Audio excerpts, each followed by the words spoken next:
बिस्मिल्लाहिर्रहमानिर्रहीम। कैसे हैं भैया आप लोग? रटना नहीं है, समझना है। Syntax book board first year chemistry, new book, chapter number 2, atomic structure, उसका पार्ट 15 हम करने जा रहे हैं, और रेडियो एक्टिविटी का पार्ट 2। ओवरऑल पार्ट 15 और रेडियो एक्टिविटी का पार्ट 2। कॉपी पेंसिल ले लीजिए, लेक्चर को नोट करना है और मुस्कुराते रहना है। जिन्होंने पार्ट 1 नहीं देखा वो लाजमी पार्ट 1 देख लीजिए। सारी बेसिक चीज़ें, रेडियो एक्टिविटी क्या है, रेडियो एक्टिव एलिमेंट्स क्या हैं, किसने इन रेस को डिस्कवर किया, पहले क्या नाम दिया गया था, कैसे डिस्कवर हुई थी, वो सारी स्टोरी मैंने बता दी। अब जो जनरल इन्फॉर्मेशन है आपकी बुक के अंदर, वो सारी की सारी मैं यहाँ पे लिख रहा हूँ।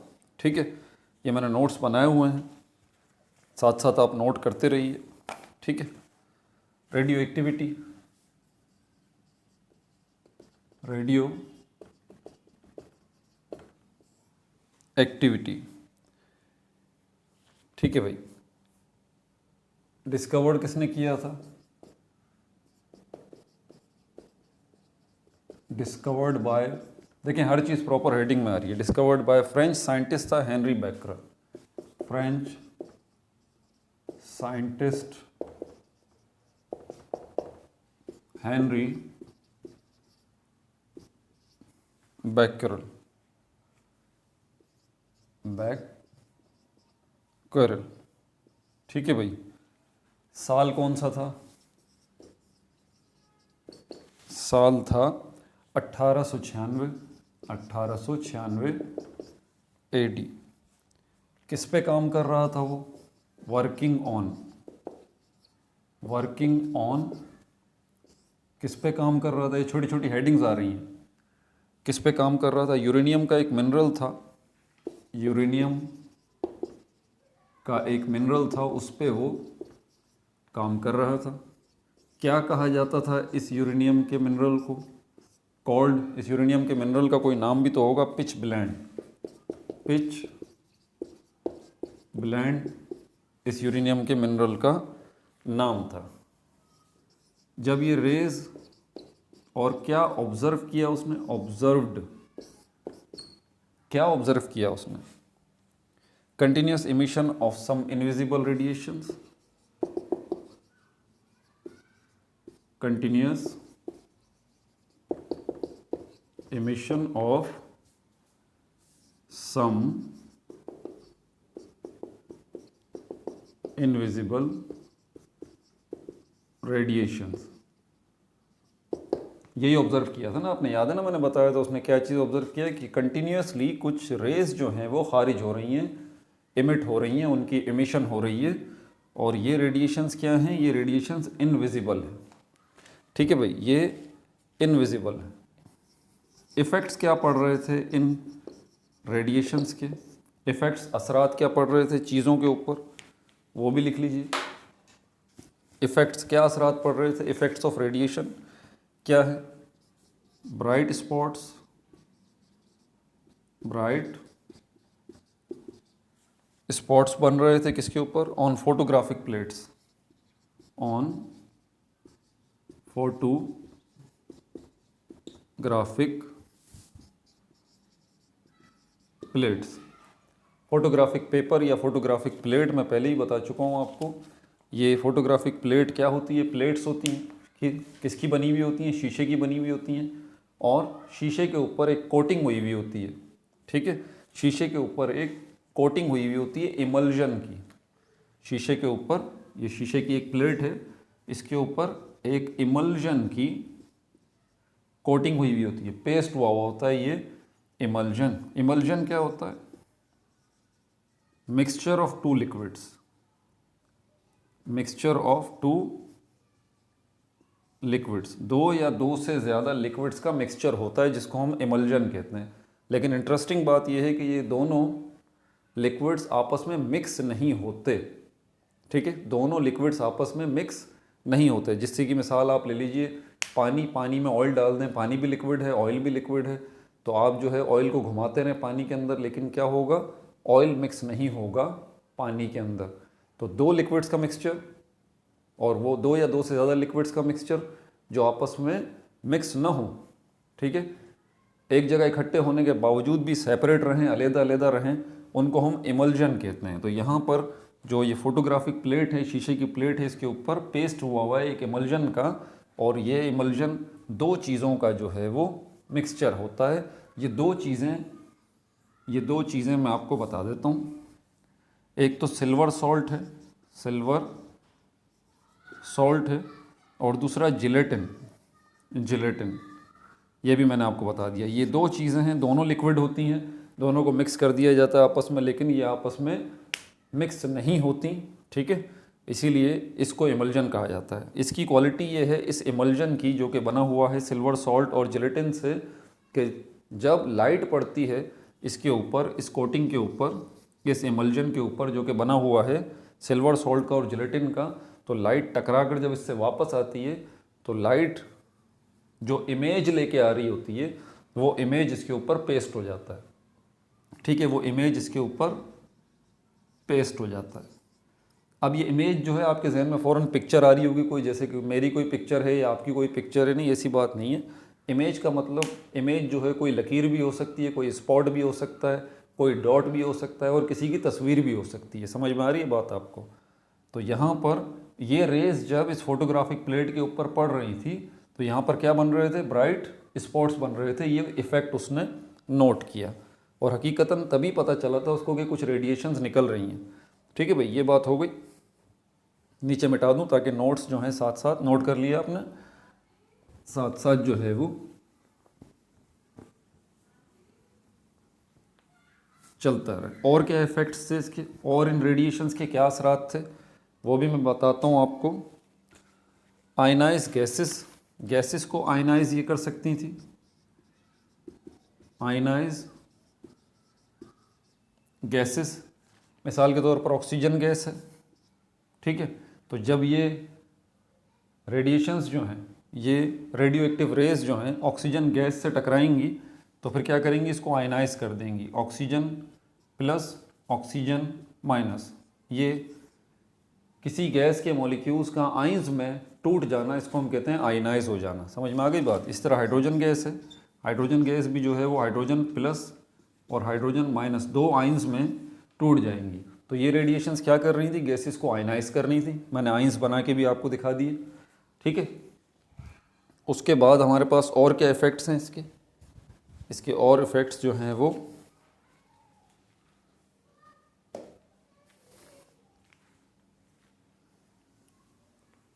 और इफ़ेक्ट्स क्या हैं, साथ साथ लिख रहा हूँ मैं। ये नोट्स भी साथ साथ आपके बन भी रहे हैं, ठीक है। आयनाइज गैसेस कर रही हैं, penetrate through thin metal plates, penetrate through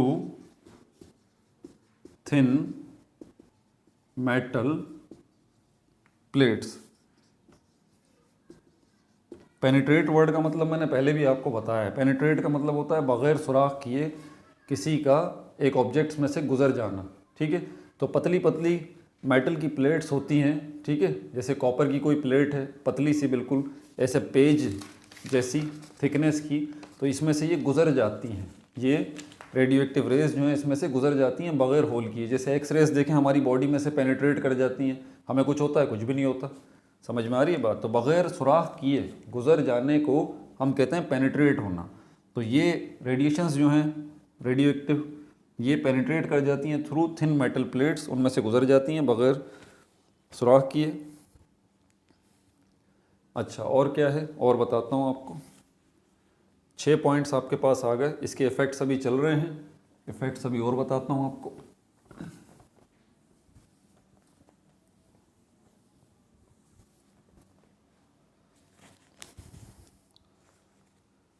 अच्छा, चौथा इफ़ेक्ट क्या है? कोई जगह कूलिंग है, कूलिंग ठंडक से, और कूलिंग से हीटिंग से आप इन रेडिएशंस को ठंडा करें, आप इन रेडिएशंस को गर्म करें, या आप इन रेडिएशंस को कंप्रेस करें, इससे इन पे कोई असर नहीं पड़ता। No effect. किसी ठंडे इलाके में ये रेडियो एक्टिव रेडिएशंस हैं, वहाँ भी वैसे ही वो काम करेंगी जैसे किसी गर्म इलाके में करेंगी। समझ में आ गई बात आपको? तो सर्दी गर्मी का इन रेडिएशंस पे कोई असर नहीं पड़ता। ये रेडिएशंस जो हैं इनको स्टॉप कर सकती है कौन सी चीज़? पांचवा पॉइंट लिख लें, पांचवा इफेक्ट लिख लें, wrapping in lead sheet stop these radiations. Wrapping in lead sheets stop these radiations, stop them। अगर आप उस चीज़ को, उस रेडियो एक्टिव एलिमेंट को, उस रेडियो एक्टिव मटीरियल को जिसमें से ये रेडियो एक्टिव रेज निकल रही हैं, अगर आप जो है उसको लेड शीट्स या लेड की बनी हुई किसी चीज़ में, लेड के किसी डब्बे में आप उसको बंद कर देते हैं तो क्या होगा? लेड की शीट्स को, लेड को ये क्रॉस नहीं कर सकती। याद रहे लेड भी एक मेटल है, ठीक है, तो उसमें से नहीं गुजर सकती हैं। ये इफ़ेक्ट्स जो है वो नोट किए इसमें, किसने? हेनरी बैकरेल ने। ठीक है भाई, अगला पॉइंट हमारे पास सातवां, ये इफ़ेक्ट्स में से मैंने 5 पॉइंट निकाले थे। ठीक है, सातवां पॉइंट नेम्ड इनिशियली, शुरू में इसका क्या नाम दिया गया था? Named initially. नेम्ड इनिशियली मतलब शुरू में इन रेस को क्या नाम दिया गया था? बैकरेल रेस, क्योंकि बैकरेल ने डिस्कवर किया था। बैकरेल रेस, ठीक है, बैकरेल रेस। और लेटर नेम्ड, बाद में इन रेस का क्या नाम दिया गया? लेटर नेम्ड, बाद में इनका क्या नाम दिया गया?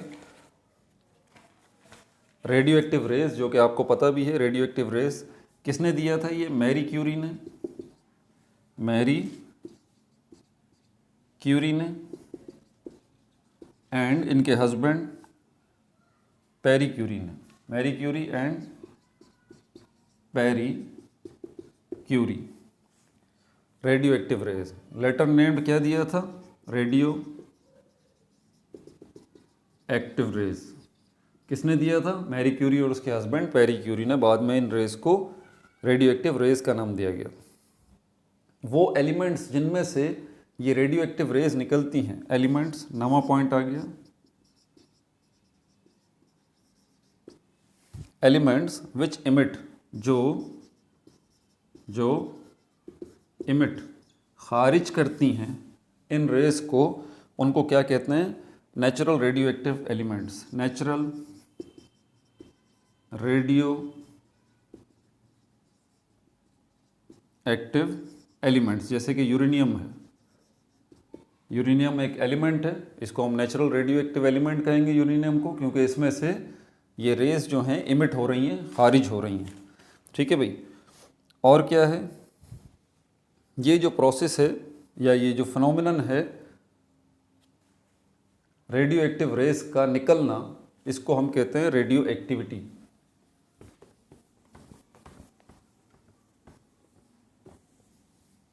9 पॉइंट हो गए।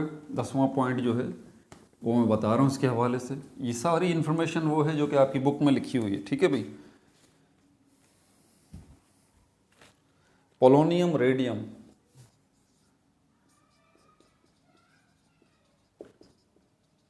पोलोनियम एंड रेडियम, ये क्या है? 2 एलिमेंट्स हैं, 2 एलिमेंट्स हैं, दोनों रेडियो एक्टिव हैं, दोनों रेडियो एक्टिव हैं, सेपरेटेड, अलग किए, सेपरेटेड, किसने अलग किए? मैरी क्यूरी ने, Marie Curie and Pierre Curie. Spelling mistake हो जाए तो माफ़ कर दीजिएगा भाई, मेरी स्पेलिंग्स इतनी अच्छी नहीं है। ठीक है, मैरी क्यूरी और पेरी क्यूरी ने ये 2 न्यू एलिमेंट्स जो हैं वो सेपरेट किए, डिस्कवर किए, किसमें से? आइसोलेटेड फ्रॉम, आइसोलेटेड, अलग किए, किसमें से? आइसोलेटेड फ्रॉम, किसमें से अलग किए? वही जो यूरेनियम का मिनरल था, वही जो यूरेनियम का मिनरल था जिसका नाम था पिच ब्लेंड, उसमें से, पिच ब्लेंड में से मैरी क्यूरी और पेरी क्यूरी ने ये रेडियो एक्टिव एलिमेंट्स 2 अलग किए, पोलोनियम और रेडियम। अच्छा, स्टेबल एलिमेंट्स हैं ये भी, radioactive elements to stable elements. Radioactive elements जो हैं वो अनस्टेबल होते हैं, तब उनका न्यूक्लियस अनस्टेबल होता है, तभी तो रेडियो एक्टिविटी का प्रोसेस हो रहा होता है। ये पिछली वीडियो में मैंने बताया, रेडिएशंस निकल रही होती हैं न्यूक्लियस में से। लेकिन कुछ जो हैं वो एलिमेंट्स ऐसे हैं जो कि रेडियो एक्टिव नहीं हैं, इसका मतलब वो स्टेबल हैं। तो वो कौन कौन से हैं? Atomic number,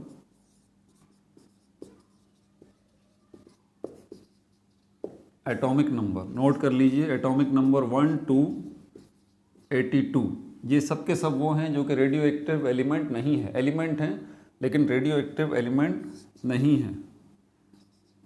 83 to onward, 83 atomic number के बाद जितने भी हमारे पास एलिमेंट आते हैं, 82, 83 एटॉमिक नंबर, 84, 85 जितने भी आगे आ रहे हैं सब के सब रेडियो एक्टिव हैं।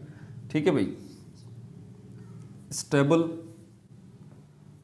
वैन स्टेबल अगली हेडिंग आ जाएगी, वैन स्टेबल। ये रेडियो एक्टिव एलिमेंट हैं, जिन ये अनस्टेबल हैं, तो इसमें मुसलसल रेडियो एक्टिव रेज निकल रही हैं, तो कब जाके ये स्टेबल होते हैं, जिसके बाद ये जो है वो रेडियो एक्टिव रेज जो हैं वो रिलीज़ करना, एमिट करना बंद कर देते हैं। ये कब होता है?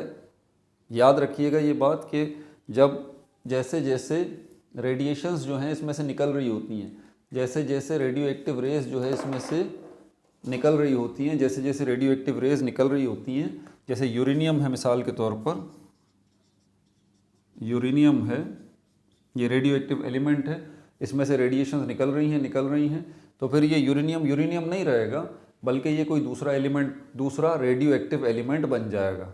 फिर जो वो जो दूसरा रेडियो एक्टिव एलिमेंट होगा उसमें भी रेडिएशंस निकल रही होंगी, फिर वो कोई तीसरा रेडियो एक्टिव एलिमेंट बन जाएगा। इस तरह तीसरे किसी रेडियो एक्टिव एलिमेंट में से भी रेडिएशंस निकल रही होंगी, तो वो चौथा रेडियो एक्टिव एलिमेंट में कन्वर्ट हो जाएगा। समझ में आ रही है बात आपको?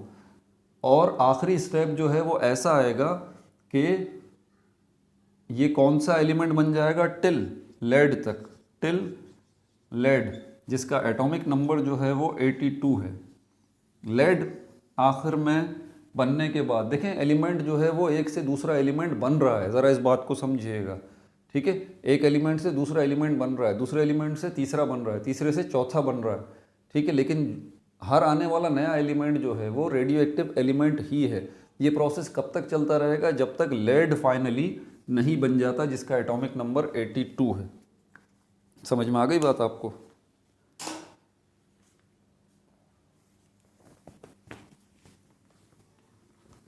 और क्या इन्फॉर्मेशन है वो भी बताता हूँ आपको, नोट करते रहें, सारी इन्फॉर्मेशन आपके लिए बेहद कीमती है।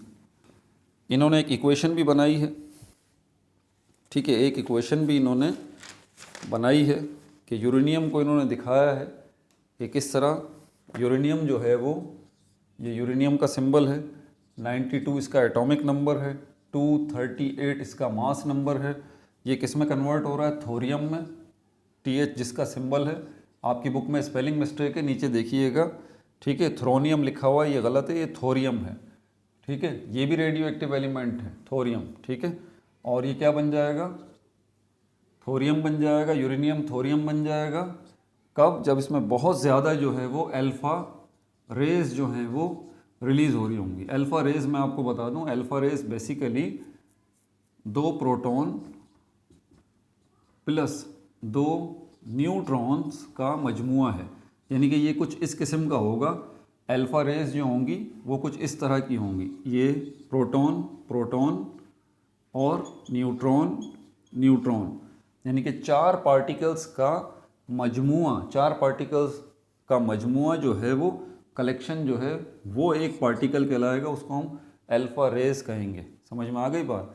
तो अल्फ़ा रेज जब एक जगह से दूसरी जगह जा रही होंगी तो समझ जाइए कि ये रेज कैसे जा रही हैं, ये ऐसे 4 पार्टिकल्स की सूरत में जा रही हैं, और हर पार्टिकल के अंदर, ऐसे पार्टिकल्स की सूरत में, इन पार्टिकल्स की शक्ल में अल्फ़ा रेज एक जगह से दूसरी जगह जा रही हैं, और इन पार्टिकल्स में से हर पार्टिकल 4 पार्टिकल्स से मिलके बना है, यानी कि 2 प्रोटॉन और 2 न्यूट्रॉन से। ठीक है, अच्छा, उसके बाद इन्हीं रेडियो एक्टिव रेज को आल्सो कॉल्ड, इनको एक नाम दिया जाता है, क्या नाम दिया जाता है इनको? Nuclear radiation. इनको न्यूक्लियर रेडिएशन भी कहते हैं, न्यूक्लियर रेडिएशन भी कहते हैं। ठीक है भाई, और क्या है इसमें इंफॉर्मेशन और बताता हूँ आपको। अच्छा, क्या ये रेडियो एक्टिविटी का प्रोसेस, ये तो नेचुरली रेडियो एक्टिविटी हो रही है ना, याद रहे रेडियो एक्टिविटी की दो टाइप्स हैं, नेचुरल रेडियो एक्टिविटी और आर्टिफिशियल रेडियो एक्टिविटी। तो रेडियो एक्टिविटी में हो क्या रहा है? डिसइंटीग्रेशन ऑफ न्यूक्लियस, न्यूक्लियस जो है उसका ब्रेक डाउन हो रहा है, उसका डिसइंटीग्रेशन हो रहा है, न्यूक्लियस में मौजूद प्रोटॉन और न्यूट्रॉन का कन्वर्जन हो रहा है। किसके अंदर? इन तीन किस्म की रेज में, जिनका नाम क्या है? अल्फा, बीटा और गामा रेडिएशंस। समझ में आ रही है बात? तो ये जो न्यूक्लियस का ब्रेक डाउन हो रहा है, न्यूक्लियस जो टूट रहा है, ठीक है, डिसइंटीग्रेट हो रहा है, ये कुदरती हो रहा है। तो आप ये आर्टिफिशियली भी कर सकते हैं, आर्टिफिशियली भी आप ये काम कर सकते हैं। ठीक है, यानी कि रेडियो एक्टिविटी का प्रोसेस आप खुद भी कर सकते हैं, ये आर्टिफिशियली कहलाएगा। आप भी किसी एटम के, बड़े एटम के न्यूक्लियस को तोड़ सकते हैं डिसइंटीग्रेट करके। आप भी अल्फा बीटा गामा रेज जो हैं ये आर्टिफिशियली हासिल कर सकते हैं। इसके लिए आपको क्या करना पड़ेगा? इसके लिए आपको जो है वो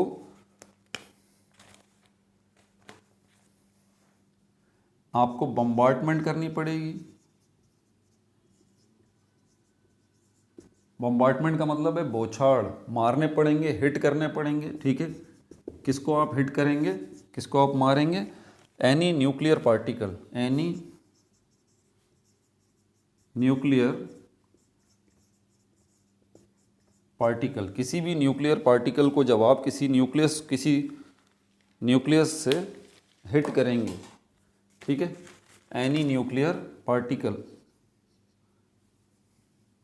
एनी न्यूक्लियर पार्टिकल, किसी भी न्यूक्लियर पार्टिकल को, मिसाल के तौर पे जब आप किसी न्यूट्रॉन को जो है वो क्या करेंगे? हिट करेंगे किसी दूसरे एटम के न्यूक्लियस से।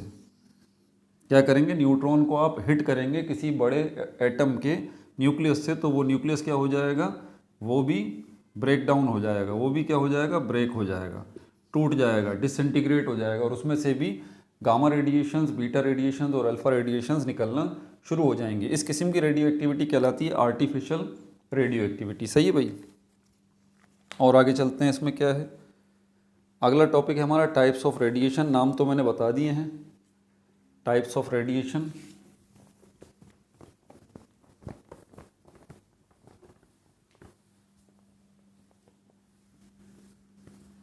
टाइप्स ऑफ रेडिएशन, ये अगला टॉपिक है हमारा, टाइप्स ऑफ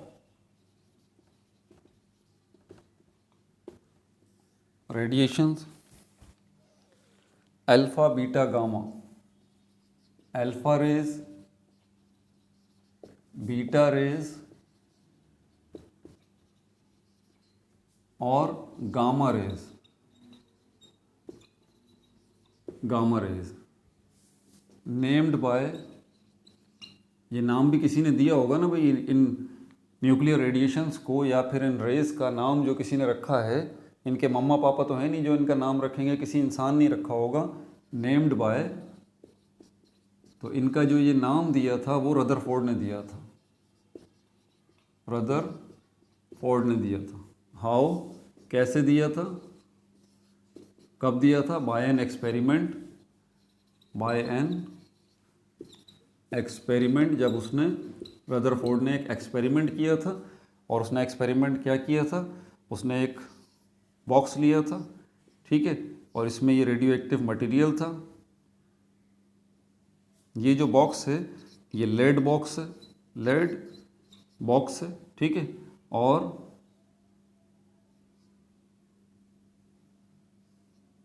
लेड बॉक्स का ये वाला पोर्शन जो है वो खाली है, और ये जो बीच में आपको नज़र आ रहा है ये क्या है? ये रेडियो एक्टिव मटेरियल है, पिच ब्लेंड ही आप ले लें इसको, रेडियो एक्टिव मटेरियल है ये, ठीक है, और इससे रेज निकल रही हैं, इससे रेज निकल रही हैं। तो ये जो रेज निकल रही हैं इस साइड पे, ये हमारे पास सपोज करते हैं कि ये अल्फ़ा रेज हैं जो इस साइड पे जा रही हैं, और जो नीचे की तरफ जा रही हैं ये बीटा रेज हैं, बीटा रेज हैं, और जो ये स्ट्रेट सीधी जा रही हैं ये क्या हैं, गामा रेज हैं, गामा रेज हैं। अल्लाह ताला ने जो हमारी चीज़ें तख्लीक की हैं ना, उसमें पॉजिटिविटी और नेगेटिविटी का ध्यान रखा है, ठीक है। तो चीज़ें जो होती हैं ना वो भी पॉजिटिव होती हैं, नेगेटिव होती हैं या न्यूट्रल होती हैं। लॉर्ड रदरफोर्ड जो है वो यही जानना चाहता था कि ये रेज जो हैं इनकी नेचर क्या है, इनकी नेचर क्या है, ये पॉजिटिव रेज हैं, नेगेटिव रेज हैं या न्यूट्रल रेज हैं। समझ में आ गई बात। और अगर पॉजिटिव रे है तो कौन सी है, नेगेटिव रे है तो कौन सी है, और न्यूट्रल रे है तो वो कौन सी है। यूनिवर्सल कॉन्सेप्ट आप याद रख लें, पॉजिटिव नेगेटिव की तरफ अट्रैक्ट होता है और नेगेटिव पॉजिटिव की तरफ अट्रैक्ट होता है। मतलब पॉजिटिव और नेगेटिव एक दूसरे के पास जाना चाहते हैं, नेगेटिव और पॉजिटिव एक दूसरे के पास जाना चाहते हैं, पॉजिटिव और पॉजिटिव एक दूसरे से दूर जाना चाहते हैं, नेगेटिव और नेगेटिव एक दूसरे से दूर जाना चाहते हैं, ठीक है। अब यहाँ पर जो है वो एक मैग्नेट जो है वो, अगर उसने क्या रखा, उसने एक मैग्नेट रखा। आपको पता है मैग्नेट का एक पोल पॉजिटिव होता है, एक पोल उसका पॉजिटिव होता है, और एक पोल जो है मैग्नेट का नेगेटिव होता है। कभी देखें आप, आपको अंदाज़ा होगा इस चीज़ का, ठीक है। तो अब उसने ये चेक किया कि ये रेज जो हैं वो निकल के जा किसके पास रही हैं। मैंने कहा ना पॉजिटिव नेगेटिव को अट्रैक्ट करता है। ये जो बड़ा सा मैग्नेट है ये इसका नेगेटिव हिस्सा है, तो जो रे पॉजिटिव होगी वो इस नेगेटिव हिस्से की तरफ जाएगी। तो ये वाली रेज जो हैं अल्फ़ा रेज कहाँ जा रही थी, इस पॉजिटिव इस नेगेटिव हिस्से की तरफ मैग्नेट के जा रही थी। इससे रदरफोर्ड ने अंदाज़ा लगाया कि ये अल्फ़ा रेज जो हैं ये पॉजिटिव रेज हैं, तभी तो ये नेगेटिव की तरफ अट्रैक्ट हो रही हैं। और बीटा रेज जो हैं वो किसकी तरफ जा रही थी, बीटा रेज जो है वो पॉजिटिव एंड की तरफ जा रही थी इस मैग्नेट के। तो रदरफोर्ड ने अंदाज़ा लगाया कि ये बीटा रेज जो हैं वो नेगेटिव नेचर रखती हैं, और गामा रेज जो हैं वो सीधी जा रही थी, सीधी, ठीक है, ना तो वो पॉजिटिव की तरफ जा रही थी ना नेगेटिव की तरफ। तो उसने गामा रेज का अंदाज़ा लगाया कि गामा रेज जो हैं वो न्यूट्रल हैं।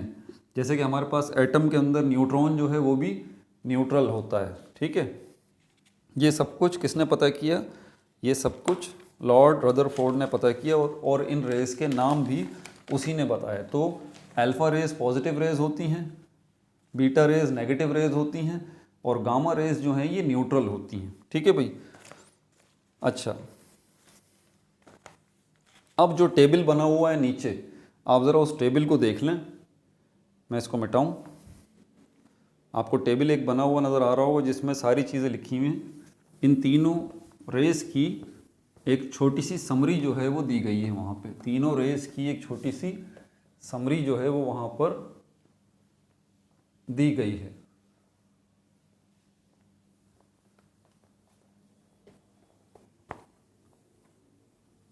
ये जो टेबल बना हुआ है इसको भी थोड़ा सा डिस्कस कर लें, फिर इसके यूजेस की तरफ चलेंगे, ठीक है। ये जो टेबल बना हुआ है, अगर आप इसमें हेडिंग देखें ना, तो पहली हेडिंग जो है वो मास की है, यानी कि अल्फ़ा बीटा गामा रेस जो है इनका मास क्या है, इनका वज़न क्या है। दूसरी कंपोजिशन, कंपोजिशन मतलब ये रेस किससे मिलके बनी है। तीसरे नंबर पर डिफ्लेक्शन, डिफ्लेक्शन मतलब इनका मुड़ जाना, बैंड हो जाना। ये जो अभी हम देख रहे थे ना, अल्फ़ा रेस जो हैं वो नेगेटिव पोल की तरफ जा रही थी उस मैग्नेट के, तो ये जो रेस का मुड़ जाना होता है, घूम जाना होता है, इसको हम डिफ्लेक्शन कहते हैं, ठीक है। तो डिफ्लेक्शन देखेंगे इन तीनों रेस की। और चार्ज इनके ऊपर कौन सा है, चार्ज इनके ऊपर कौन सा है ये देखेंगे। आयनाइजेशन पावर तीनों का कंपैरिजन करेंगे, आयनाइजेशन पावर तीनों की कंपेयर करेंगे, ठीक है। पेनिट्रेशन पावर इसको भी कंपेयर करेंगे तीनों की, और जो है स्पीड जो है इसका भी हम कंपैरिजन करेंगे तीनों रेस की।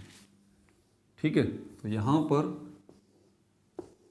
ये अल्फ़ा रेज, ये बीटा रेज और ये गामा रेज। तो मास अगर हम देखें, सबसे पहले अल्फ़ा रेस का मास जो है वो 4 एटॉमिक मास यूनिट है, 4a.m.u। सबसे वजनी जो है इसके अंदर से अल्फ़ा रेस है। ठीक है, और बीटा रेस जो हैं वो 1/1836 टाइम्स लेस हैवी है। ठीक है, 1836 गुना कम जो है वो वजनी है। किसके मुकाबले में? ये इसके मुकाबले में एटम के अंदर मौजूद जो एक प्रोटॉन होता है ना, उसके मुकाबले में। तो ये बीटा रेस जो हैं असल में ये क्या है? ये बीटा रेस इलेक्ट्रॉन्स हैं। ठीक है, ये बीटा रेस क्या हैं? ये इलेक्ट्रॉन्स हैं। ठीक है, क्योंकि इलेक्ट्रॉन्स ही 1836 गुना जो है वो हल्के होते हैं। किससे? प्रोटॉन से, जो कि न्यूक्लियस में होता है। अच्छा, गामा रेस को अगर आप देखें तो इनका कोई मास नहीं होता, ये मासलेस है, इनका मास 0 है। ठीक है, अच्छा उसके बाद फिर हम देखते हैं यहाँ पर कंपोजिशन। अल्फ़ा रेस किससे मिलके बनी है? 2 प्रोटॉन प्लस 2 न्यूट्रॉन से, ये बात मैंने बताई थी। और बीटा रेस इलेक्ट्रॉन से मिलके बनी है, और गामा रेस गामा रेडिएशन से, गामा रेडिएशन से मिलके गामा रेस जो है वो बनी है। डिफ्लेक्शन, इनका मुड़ जाना। ठीक है, तो ये हम देखते हैं कि अल्फ़ा रेस जो है वो डिफ्लेक्ट कहाँ हो रही हैं? नेगेटिव पोल की तरफ डिफ्लेक्ट होती हैं, क्योंकि ये पॉजिटिव नेचर की हैं, ये पॉजिटिव नेचर की हैं। और बीटा रेस जो है वो पॉजिटिव एंड की तरफ, पॉजिटिव पोल की तरफ मुड़ जाती हैं, क्योंकि ये नेगेटिव नेचर की हैं। ठीक है, और गामा रेस जो है वो इनका कोई डिफ्लेक्शन नहीं होती, डिफ्लेक्शन गामा रेस की 0 है। ठीक है, चार्ज अगर देखें तो +2 अल्फ़ा रेस के ऊपर चार्ज होता है, बीटा रेस का -1 चार्ज होता है, और 0 चार्ज जो है वो किसका? गामा रेडिएशंस का होता है। आयनाइजेशन पावर जो है, कंपेयर करें अगर अल्फ़ा रेस की 100 times less than beta rays and 10,000 times less than gamma rays. ठीक है भाई, यानी कि आयनाइजेशन पावर जो है वो 100 टाइम्स ग्रेटर देन, इसकी आयनाइजेशन पावर ज़्यादा होती है। ठीक है, ionization power 100 times less than नहीं, ग्रेटर देन, यानी कि जो गामा रेज, ये जो अल्फ़ा रेज हैं, ये ज़्यादा पावरफुल हैं इन दोनों के मुकाबले में, कि ये जो है बहुत तेज़ी के साथ आयनाइज कर सकती हैं गैसेस को। ठीक है, कितना? 100 times greater then beta raise and 10,000 times greater then gamma raise. समझ में आ रही है बात आपको? तो अब अगर हम यहाँ पर इसका कंपैरिजन करें बीटा रेज का, तो इसको हम कहेंगे कि ये 100 टाइम्स इसका होगा हमारे पास, इसका lower than alpha rays, lower than alpha rays. Beta rays की जो आयनाइजेशन पावर है वो कम होती है, किससे? अल्फ़ा रेज से। अल्फ़ा रेज की आयनाइजेशन पावर 100 टाइम्स ज़्यादा होती है बीटा रेज से, तो मतलब बीटा रेज की 100 टाइम्स आयनाइजेशन पावर कम होती है अल्फ़ा रेज से। ठीक है, और सबसे कम जो होती है, लोवेस्ट जो है आयनाइजेशन पावर, वो गामा रेज की होती है। पेनिट्रेशन पावर का सिस्टम जो है वो उल्टा है। ठीक है, आयनाइजेशन पावर सबसे ज़्यादा अल्फ़ा रेज की होती है, और पेनिट्रेशन पावर सबसे कम इसकी होती है। पेनिट्रेशन पावर सबसे कम होती है। ठीक है, और उसके बाद जो है वो दरमियाने साइज़ की मॉडरेट जो पेनिट्रेशन पावर है वो बीटा रेज की है। ठीक है, और हाईएस्ट जो पेनिट्रेशन पावर है वो गामा रेज की है, हाईएस्ट। ठीक है भाई, स्पीड देखें, अगर speed of light, fastest thing जो हमारी यूनिवर्स में है वो स्पीड ऑफ लाइट है 3 × 10⁸ मीटर पर सेकेंड। तो अगर अल्फ़ा रेस की स्पीड को कंपेयर किया जाए किससे, लाइट की स्पीड से, तो तकरीबन 1/10 टू 1/20 टाइम्स कंपेयर करें स्पीड ऑफ लाइट की, स्पीड ऑफ लाइट, यानी कि गामा रेडिएशंस जो हमारी लाइट की रफ्तार है ना, लाइट की रफ्तार का 10वां हिस्सा जो है, 10वां हिस्सा वो क्या है, उसकी स्पीड बनती है अल्फ़ा रेस की, ठीक है। 10वें हिस्से से लेके 20वें हिस्से तक स्पीड ऑफ लाइट के से कंपेयर अगर हम करें तो, ठीक है। और तकरीबन उसके बाद बीटा रेस की 9/10 है स्पीड ऑफ लाइट से, 9/10 है स्पीड ऑफ लाइट से, ठीक है। और as same as speed of light, gamma radiation जो हैं उनकी स्पीड ऑफ लाइट जो है वो बिल्कुल, गामा रेडिएशंस की जो स्पीड है वो बिल्कुल स्पीड ऑफ लाइट के बराबर है, ठीक है भाई। बीटा रेस की स्पीड ऑफ लाइट से कम है, ठीक है। और अल्फ़ा रेस की स्पीड ऑफ लाइट से कंपेयर करें तो बहुत ही कम है, ठीक है। ये टेबल भी हो गया। अब जो है आपके पास क्या रह गया, यूजेस ऑफ न्यूक्लियर रेडिएशन। ये जो रेडियो एक्टिविटी है, अल्फ़ा बीटा गामा रेज हैं, क्या हम इनसे कोई फ़ायदा भी उठा रहे हैं? अगर हमने इससे काम किया, बहुत सारे फ़ायदे उठा रहे हैं, ठीक है। शॉर्टेस्ट तरीके से मैं सिर्फ लिखूँगा, बहुत सारे फ़ायदे उठा रहे हैं हम इससे, क्योंकि अभी मार्कर में इंक नहीं है मेरे पास, और मार्कर अभी मैंने सारे आपके सामने 1 बाय 1 करके रख दिए, उनमें इंक डालना अभी बाकी है। तो बुलेट्स में सिर्फ लिखूँगा कि इनके यूजेस क्या क्या हैं न्यूक्लियर रेडिएशन के, और ओरल जो है वो मैं साथ साथ बताता रहूँगा यूजेस, ठीक है। सबसे पहले यूजेस जो है वो मेडिकल में कहाँ कहाँ इसका यूज़ हो रहा है। गामा रेडिएशंस की मदद से आप जो है वो मॉनिटर कर सकते हैं, डायग्नोस कर सकते हैं और ट्रीटमेंट कर सकते हैं किसका, बहुत सारी डिजीज़ का, ठीक है। डायग्नोस मतलब पता चलाना, कुछ बीमारियां ऐसी होती हैं जिनका आपको पता ही नहीं चल रहा होता ये बीमारियां हैं कौन सी, ठीक है। तो डायग्नोस करना, बीमारियों को डायग्नोस करना कि कौन सी बीमारी है, उससे उसको वो आप पता चला सकते हैं इन रेडियो एक्टिव रेज की मदद से, ठीक है। बीमारी जो चल रही है अभी बॉडी के अंदर, उस बीमारी को मॉनिटर कर सकते हैं कि हाँ ये जो है अभी बीमारी किस स्टेज पर है, कहाँ तक पहुँच गई है, और आप उस बीमारी का इलाज भी कर सकते हैं, ठीक है। इसके अलावा मैमल्स जो होते हैं, वो एनिमल्स जो कि अपने बच्चों को दूध पिलाते हैं, मैमल्स जो हैं उनके अंदर जो है वो उनकी बॉडी में जो बोन्स बनती हैं, हड्डियाँ बनती हैं, उनकी फॉर्मेशन के ऊपर भी नज़र रख सकते हैं कि ये हड्डियाँ बन कैसे रही हैं इन रेडियो एक्टिव रेस की मदद से। रेडियोथेरेपी एक हमारे पास ये तरीका इलाज है जिसको हम रेडियोथेरेपी कहते हैं। इसमें भी जो है वो gamma radiations, alpha radiations, beta radiations, इनका यूज़ किया जाता है, ठीक है। और इससे आप कैंसर का जो है वो इलाज करते हैं। रेडियो आइसोटोप्स हैं, ये कहाँ पर रेडियो आइसोटोप्स इस्तेमाल किए, कहाँ इनका यूज़ होता है, न्यूक्लियर मेडिसिन। न्यूक्लियर मेडिसिन जो है वो एक फील्ड है, मेडिकल की एक फील्ड है, जिसमें आप क्या करते हैं, आप जो है वो टेस्ट करते हैं। किसका टेस्ट करते हैं, पेशेंट का टेस्ट करते हैं रेडिएशंस के ज़रिए, रेडिएशंस के ज़रिए आप उसका टेस्ट करते हैं, जैसे MRI वगैरह होती है, ठीक है। तो उसके अंदर भी जो है हम इन रेडिएशंस का इस्तेमाल करते हैं। एग्रीकल्चर ज़राअत में भी जो है इसका बहुत ज़्यादा इस्तेमाल किया जाता है, ठीक है। इन रेडियो एक्टिव रेज का, अल्फ़ा रेज, बीटा रेज और गामा रेज।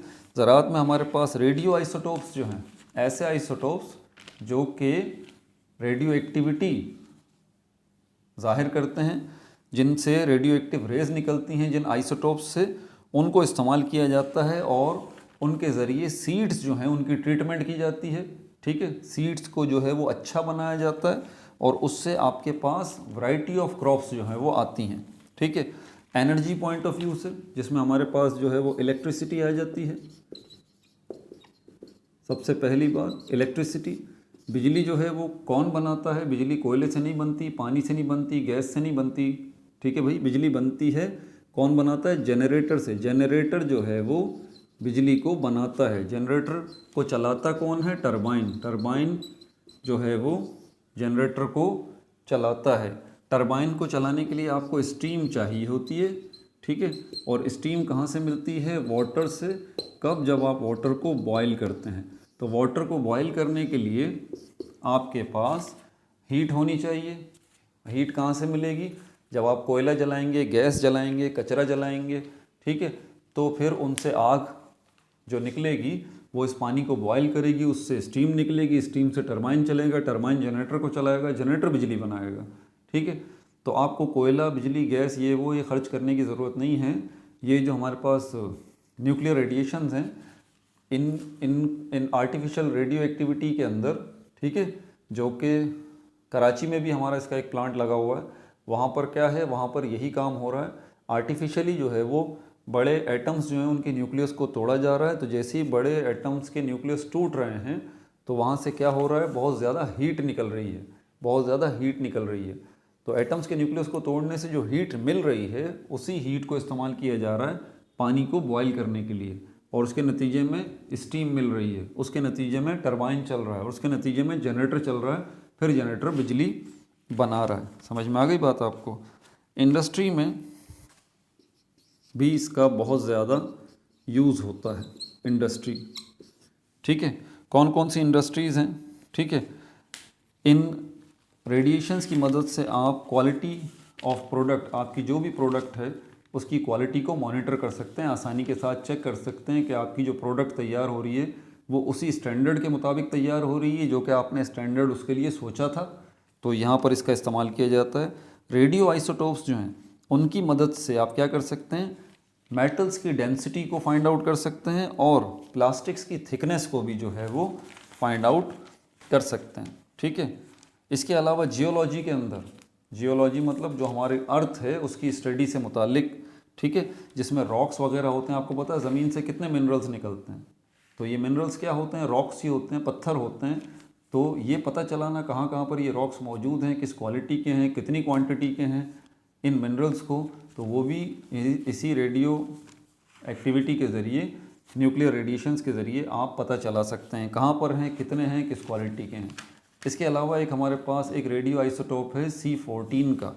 इसकी मदद से आप क्या कर सकते हैं, ज़माने कदीम में जो जानवर मर गए हैं या प्लांट मर गए हैं और हज़ारों सालों बाद उनकी रिमेन्स, उनके बाकियात जो है वो हमें मिले हैं, उनके ढांचे मिले हैं, तो ये उनकी एज पता करना कि कितने साल पुराना ये ढांचा है, कितने साल पुराना ये फॉसिल है, कितने साल पुराना ये प्लांट है, कितने साल पुराना ये एनिमल है, इसके लिए भी आप जो है वो एक रेडियो आइसोटोप है कार्बन-14, उसको इस्तेमाल करके, और ये कार्बन डेटिंग इसको नाम दिया जाता है, उसकी मदद से आप जो है वो डेट या साल या उम्र जो है या ज़माना आप पता कर सकते हैं उस एनिमल का या उस प्लांट का जो कि फॉसिल्स की सूरत में आपको मिला है, ठीक है भाई। पार्ट 15 हमारा हो चुका, अगला पार्ट क्वांटम नंबर्स का है।